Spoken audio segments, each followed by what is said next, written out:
Hi everybody, I'm Bree the plant lady, and today it is absolutely gorgeous outside. The rain has passed and I finally get to play outside because I caught up on a bunch of my computer work. I am beyond excited to be outside playing, and oh my gosh, I'm just noticing the Prunus mume buds are starting to form. I've got so many camellias in bloom. We've had this incredibly mild weather since having the first frost, and all the plants are a little confused. But my mission first and foremost today is to clean up this border behind me. And that's gonna predominantly be just cutting back castor beans, collecting those seeds. Already had quite a few falls, so I know next year this is gonna be an abundant self-sowing area for castor beans. And then I'm gonna just make some evaluations and do some direct seeding. I've got red Swiss chard, beets, and spicy greens mix, along with some packages of barley that I'd like to do in clumps, along with all of the other ornamental grasses that I've put in here. I'm also planning on putting some pink muley grass into this bed, so I'm gonna be doing some transplanting. So I'm gonna go ahead and put this on time lapse so that you can enjoy my progress. And I hope you'll be inspired to go outside and play in your gardens too.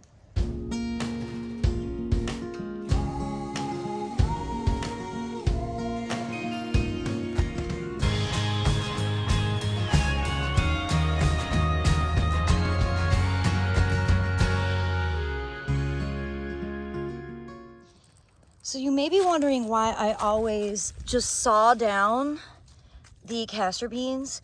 And for one thing, they're so well rooted.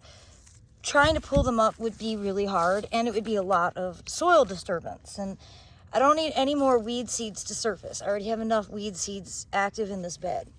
And I wanted to show you the example of last year's stump. So this would have been cut back approximately a year ago. And you see how big and woody it is. But see, after a year kind of rotting in place, you can pull up that stump. And not a huge amount of soil disturbance. And remember, castor beans are annuals, self-sowing annuals. And because I was late to the party, I'm gonna have a million seedlings in this bed because most of those seed heads have actually already exploded. And I'll show you what I've collected. I have some black seeded sesame pods here, most of which have already ejected their seed, and a bunch of castor beans, and surprise tomatillas, which were self-sown, and these are in great shape, so I'm gonna make salsa verde because I love tomatillas. And I've also uncovered a bunch of garlic that was left last spring, went dormant for the summer, and has started growing. I'm gonna plant this all along the edge. And there's plenty of garlic to be able to go through the entire edge. So this is the advantage of not harvesting all your garlic. You can then just pull them up, divide them, and then plant them, and they're already actively growing. Each one of those cloves will turn into a bulb. So my next steps for this bed, I'm gonna go ahead and blow and just try and get all the leaves that are in here more towards the middle. I'm not gonna cut back any of these ornamental grasses, but I'm also not going to bring in any more ornamental grasses. I didn't realize that I planted so much muley in here from plugs. So this is actually amply filled. And then my next steps are actually going to be to pull out my holiday lights and get the lights hung. And I've got these fun flowers that go into this cottage garden bed. So I'm gonna get those put in, and then I'm gonna direct seed. All right, I've got the bed prepped, but I've also pulled out the Christmas lights. And I just wanted to say, one of the things I love most about living in North Carolina is that I frequently put Christmas lights out in shorts or even a sundress. We are so lucky to have today's weather. It is just awesome. And you know, I was thinking I'm a little early, but I'm not. It's just that Thanksgiving is late this year, and the house is occupied for the week of Thanksgiving, and then several times through December, and then the whole time during Christmas. So I don't have a lot of time to be able to get the Airbnb kind of decorated, not over the top, but just enough so that guests feel like it's the holiday season. And I'm pretty stoked to get these lights out in the cottage garden because I think they're absolutely adorable. I can't wait to show you.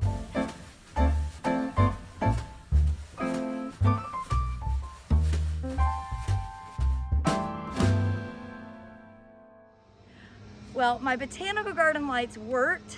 My icicles, which are like 20 years old, did not, so they are hitting the trash because I am done messing around with those stupid strands where it's just one stupid light bulb that's out. Just invest in some new Christmas lights. But I think this display is especially relevant because this is the Carolina Cottage, and this is a cottage garden, and well, it's not overtly holiday, but it's still gonna brighten it up a bit. So I'm excited to have that done. Now it's time for me to go ahead and do the seeding and the planting of garlic, and then this bed is finished for now. We're gonna do an overseeding of poppies, but we're gonna wait till December 6th during our class to actually do that. All right, I'm gonna give you a close-up view of my next steps. All right, we're gonna start with the garlic, which I have plenty of, and I was just debating whether I should do it right along the edge or if I should do it back farther, because I have about 500 daffodils planted within a 12-inch barrier right along this edge. And I'm thinking, my God, there's a million gnats out today.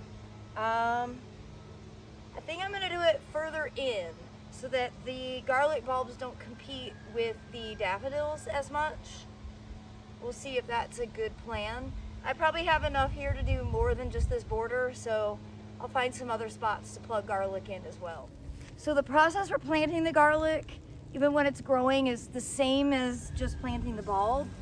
You're just gonna make a small, essentially like a line in the garden. You can see I've been building this bed since 2011. I've got really nice soil. And then I'm actually gonna start with some of these that are a bit bigger. I'm just gonna peel the cloves apart and pop them in. And I'm planting them about an inch apart. That way it'll make harvesting really simple. I love being able to do this with actively growing garlic because you see where it is. You know that it's there. And I'm way behind on garlic planting, so this is really good to go ahead and get this done. Plus, this has been a bed that traditionally has grown garlic really well. It's full sun. Like I mentioned, the soil is super nice. And it also helps that the animals, specifically those deer that just won't leave anything alone, don't tend to mess with garlic. Although I feel like anything I say now, they prove me wrong, so I just need to start keeping my mouth shut about the deer. Okay, just gonna keep going along this edge, and then we'll go to the seeding process. All right, now that the garlic is all planted, kind of way in from the edge, I'm gonna go ahead and do 3 big clumps of barley, just to kind of give this bed that winter active ornamental grass. And I'm gonna leave the panicum and all the muley grass as they are. I'll end up either cutting or burning these down probably late January, early February. By then, the barley should be up and growing, although the deer like to nibble on it, so we'll see how well the barley actually does. But I'm just gonna do some 3 big clumps kind of in and amongst all these grasses. And just to give you guys the visual here, just using my hand mattock. Really, I'm not even digging a hole, I'm just kind of loosening the soil up. I want to make it so that it's kind of a rounded shape. And the barley, wheat, rye, oats, they all germinate pretty quickly, usually within 10 days of seeding. The soil here in North Carolina is still really warm, which is why I'm not trying to rush to get the poppies sown. Because that holiday freeze a few years ago has got me gun shy about getting stuff done too early. So just like that, and I'll cover it up. and go ahead and do 2 more packs. All right, the final seeding is gonna be just here along the edge. I'm gonna do ruby red chard. I mixed in some Detroit red beets, and then I've got my spicy mixed greens. So that should be kind of fun. I've got remnants of the spicy mixed greens already in here. There's lots of arugula. So hopefully this, fingers crossed, will help deter the deer. Not sure anything really helps, but I'm gonna give it my best because that's all we can do, right? All right, so I am basically just lightly scattering these.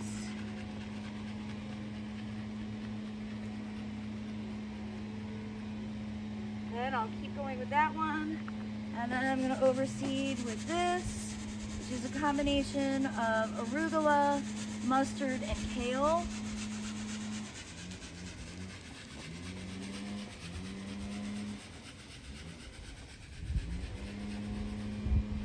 And, well, it's pretty anticlimactic, but that's it. You could actually come through and disturb the soil, but you don't have to, so I probably won't. And with any luck, this will all germinate in the next 2 weeks. Then we'll have our class December 6th, where we will show the extremely simple process of overseeding with poppies in the middle. And this bed will be done for the winter season. And just so y'all can see, they're tacky and garden appropriate. And I love them. That's really what matters. Welcome to the Carolina Cottage. Well, I do hope that you'll be inspired, and I hope that you will subscribe so that you can follow along to see how this bed and all of my gardens here in Fuquay-Varina grow out through the winter. As always, thanks for watching, and happy gardening, everybody.